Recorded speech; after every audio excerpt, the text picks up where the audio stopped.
साली आधी घरवाली। सिमरन की छोटी बहन विभा माँ के होते हुए भी सिमरन के ही पीछे लगी रहती थी। सिमरन, आ गई हो तो इसे खाना खिला दो। बोल रही है तुम जब तक नहीं खाओगी ये भी नहीं खाएगी। क्या है विभा, तुम खा लिया करो ना, मुझे ऑफिस से आने में देर हो जाती है। और कोई छोटी बच्ची तो हो नहीं तुम जो खाना भी नहीं खाती हो कि दीदी आएगी तो ही खाऊंगी। हाँ हाँ, छोटी बच्ची ही समझ लो। और एक बात, जब आपको पता है कि मैं आपके बिना नहीं खाती हूँ तो रोज रोज क्यों बोलती हो? अरे क्या है ये, दोनों बहनें कम माँ बेटी ज्यादा लगती हो। अरे दीदी की शादी हो जाएगी तब क्या करेगी बोल? जब होगी तब की तब देखेंगे। मैं तो दीदी के साथ ही रहूंगी हमेशा। दोनों की शादी ऐसे घर में कर देंगे जहाँ दो भाई हो। खैर, मामला आया गया हो जाता है। एक दिन सिमरन के पापा जब घर आते हैं। तुम लोगों के लिए अच्छी खबर है। वर्मा जी है ना मेरे दोस्त, उन्होंने सिमरन बेटी के लिए रिश्ता बताया है। बहुत अच्छा लड़का है, सिमरन को भी पसंद कर लिया है और कल वो लोग आ रहे हैं सिमरन को देखने अपने घर। सिद्धांत अपने माता पिता के साथ सिमरन को देखने आता है।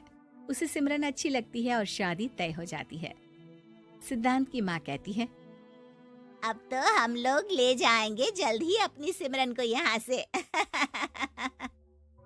अरे हाँ हाँ, क्यों नहीं, आपकी ही है अब तो हमारी बेटी। दूर खड़ी विभा सब सुन रही होती है। अब तो दीदी की शादी हो जाएगी, फिर तो वो चली जाएंगी। दीदी के बिना मैं कैसे रहूंगी? कुछ न कुछ तो करना ही होगा जिससे दीदी की शादी ही ना हो। सभी के जाने के बाद क्या शादी के बाद दीदी हम लोगों के साथ नहीं रहेंगी? अरे नहीं तो फिर क्यों रहेगी, शादी हो जाएगी तो अपने घर चली जाएगी ना। तो मैं भी जाऊंगी उनके साथ, मेरा भी सामान पैक कर देना। अरे कैसे बात कर रही हो विभा, दीदी के ससुराल छोटी बहन नहीं जाती। हाँ, कभी कभी जाकर मिलाना और रोज फोन पर भी बात कर लेना, ठीक है? नहीं पापा, आप तो जानते हैं मैं दीदी के बिना खाना भी नहीं खाती, ना ही मुझे उनके बिना नींद आती है। सिमरन बहन की बात सुनकर इमोशनल हो जाती है। अगले दिन से विभा खाना खाना छोड़ देती है। लोगों के लाख समझाने के बाद भी विभा ना खाती है ना ही सोती है।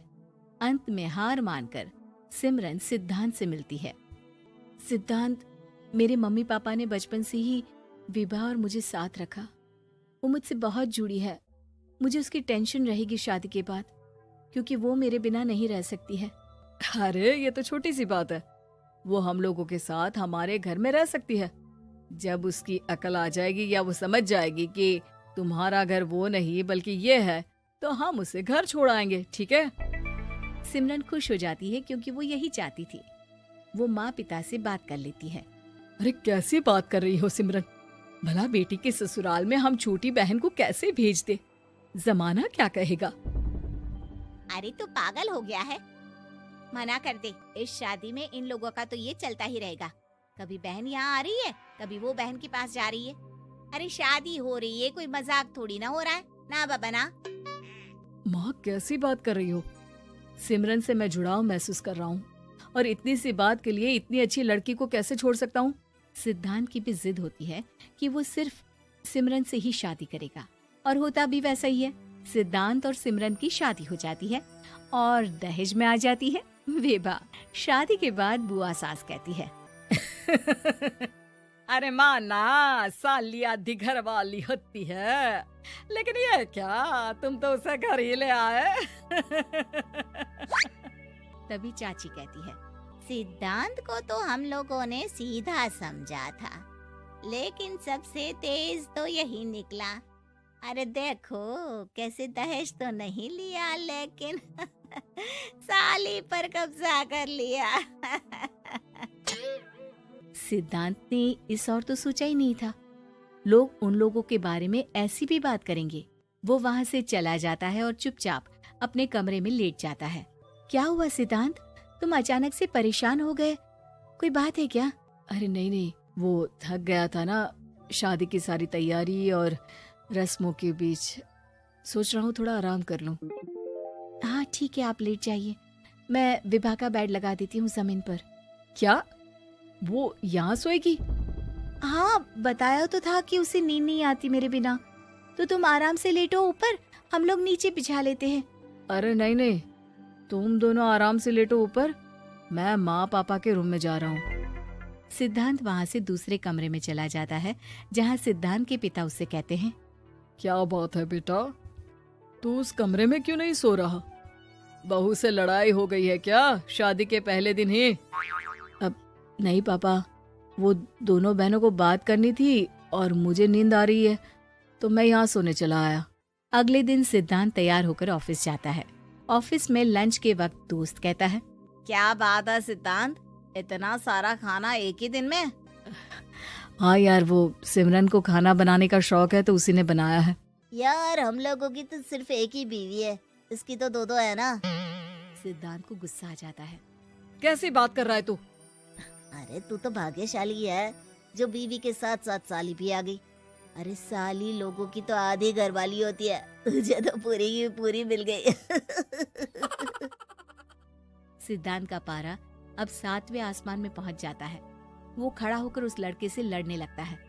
हाँ, मेरी शादी में मेरी बीवी के साथ मेरी साली भी आई है, ये सच है, लेकिन सिर्फ कुछ समय के लिए, क्योंकि उसने सिमरन को बचपन से ही माँ की तरह देखा और यूं अचानक वो सिमरन से अलग नहीं रह सकती थी। इसलिए सोचो, अगर मेरी बीवी उसके लिए माँ का स्थान रखती है तो मेरा दर्जा क्या हुआ?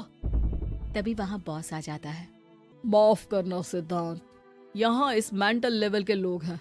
जरूरी नहीं साली सिर्फ आधी घरवाली ही हो, कभी वो छोटी बहन तो कभी बेटी भी होती है। वेल डन सिद्धांत। सिद्धांत को अब ऑफिस में कोई कुछ नहीं कहता, लेकिन आस पड़ोस का वो तो वही हाल रहता है।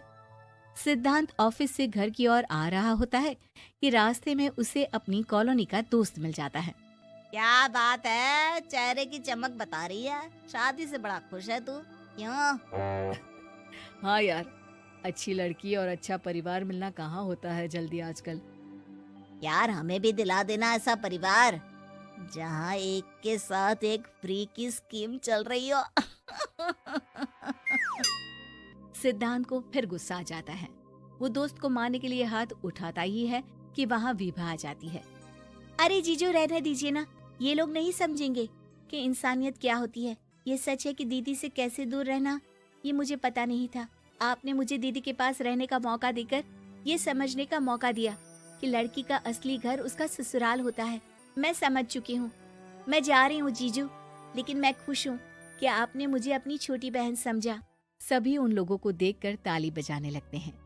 विभा अपने घर चली जाती है और सिद्धांत खुशी खुशी सिमरन के साथ रहने लगता है।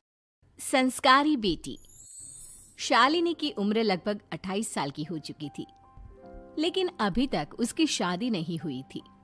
शालिनी के मम्मी पापा सरला और महेश जी ने कभी उसकी शादी के लिए कुछ ज्यादा कोशिश भी नहीं की। शाली मन ही मन चाहती थी कि दूसरी सहेलियों की तरह उसका भी घर बस जाए, लेकिन वो अपने मम्मी पापा से ये बात कहती भी तो कैसे कहती।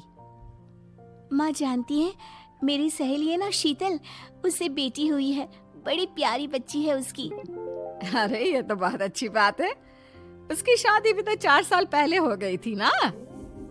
अब क्या करे बेटा, चाहते हैं तो हम भी यही है कि तुम्हारी शादी हो जाए, लेकिन कोई अच्छा लड़का मिलता ही नहीं। कोई बात नहीं मम्मी पापा, मैं जानती हूँ आप मेरे लिए बहुत अच्छा रिश्ता ढूंढना चाहते हैं, और अभी मेरी इतनी उम्र भी तो नहीं हुई है। अच्छा शालिनी बेटा, क्या है ना, मेरे पास नई साड़ी नहीं है और मुझे किटी पार्टी में जाना था, तो इस महीने तेरी तनख्वाह आ जाए तो एक नई साड़ी दिलवा देना बेटा। और बेटा मेरा मोबाइल भी थोड़ा पुराना हो गया है, 6 महीने से इसी को काम में ले रहा हूँ, एक नया मोबाइल ला देना बेटा। हाँ हाँ मम्मी पापा, और माँ आप तनख्वाह की चिंता क्यों करती हैं, साड़ी तो मैं आपको कल ही दिलवा दूंगी। और रही बात आपकी मोबाइल की, तो मैं आज शाम को ही ऑफिस से लौटते वक्त ले आऊंगी। अरे भगवान सबको तुम्हारे जैसी बेटी दे, कितना ध्यान रखती है अपने मम्मी पापा का। पापा आज आप दुकान नहीं जा रहे हैं क्या?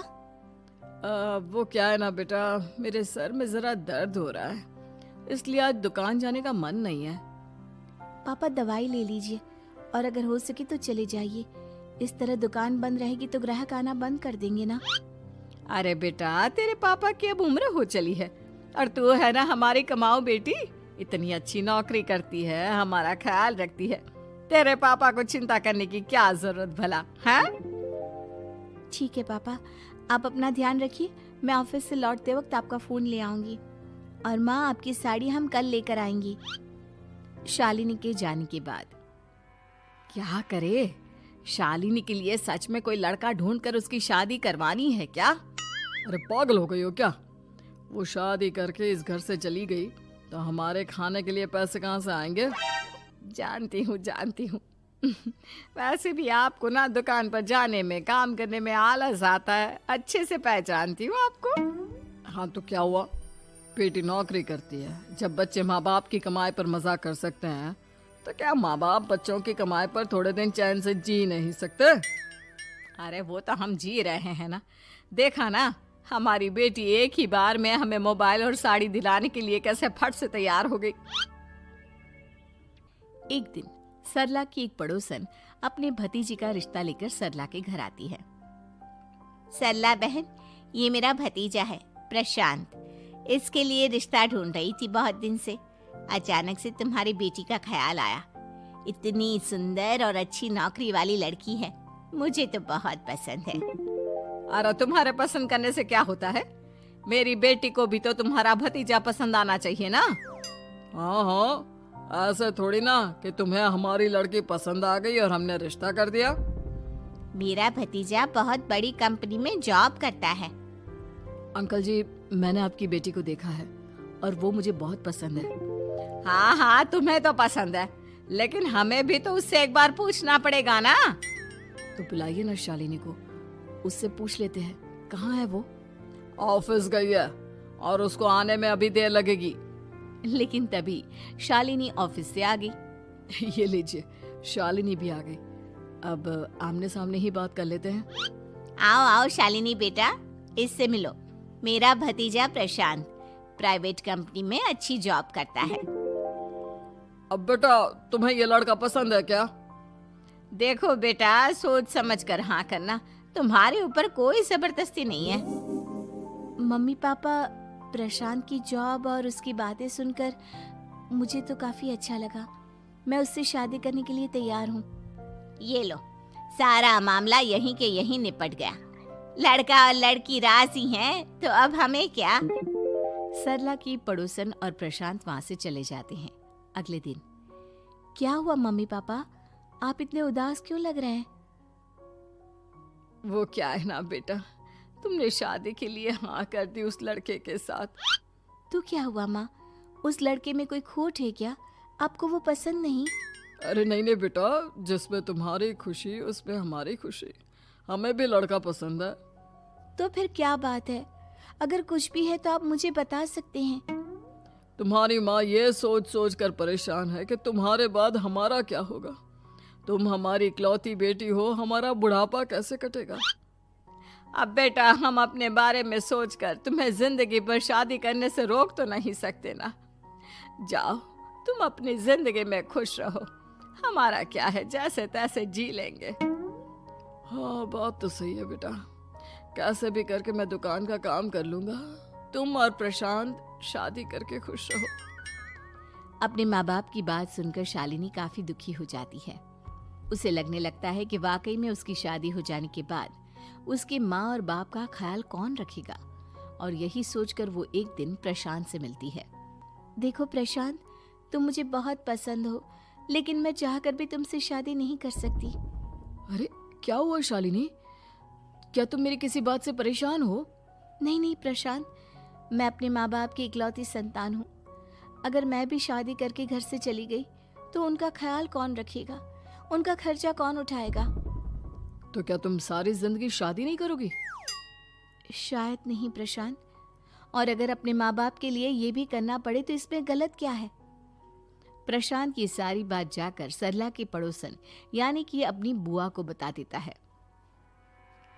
ये सरला तो बड़ी चालाक निकली।